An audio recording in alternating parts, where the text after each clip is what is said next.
जी नाज़रीन, जीअं त अॼु असां योम आशूर जे ॾियारे जे हवाले सां असां ॻोठ नओं ठारो वधो में हिन टाइम इमाम बारगाह में मौजूदु आहियूं, जिथे कुझु देरि बाद सैयद हसन शाह जी हवेली खां झूले जो मरकज़ी जुलूस बरामद थींदो, जेको ॻोठ जे मुख्य रस्तनि खां थी अची इमाम बारगाह दरे बतूल में नहर थींदो, जिथे शाम ग़रीबा मजलिस बपा कई वेंदी। हे असांजो मरकज़ी जुलूस जेको आहे तक़रीबन 100 साल खां वठी निकिरंदड़ आहे, जेको मुख़्तलिफ़ रस्तनि खां थींदो वरी इमाम बारगाह दरे बतूल में अची इख़्तिताम कंदो आहे ऐं उन खां पोइ ज़ंजीर ज़नी थींदी आहे। साॻई वरी अशराए महरम आराम जी मजलिस थींदी आहे ऐं आख़िर में न्याज़ तक़सीम कयो वेंदो आहे। इमाम हुसैन अलैहिस्सलाम सां मनसूब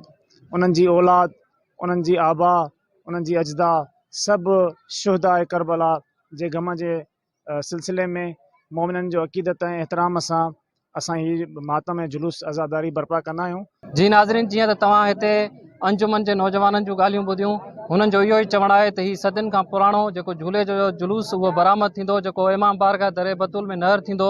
जिथे मग़रिब नमाज़ खां बाद में शाम ग़रीबा मजलिस बपा कई वेंदी ऐं उन खां बाद में मोमिननि में न्याज़ तक़सीम कयो वेंदो। कैमरामैन याकूब खेड़ो सां दाद मोहम्मद वधो, सिंध TV न्यूज़, बहराम।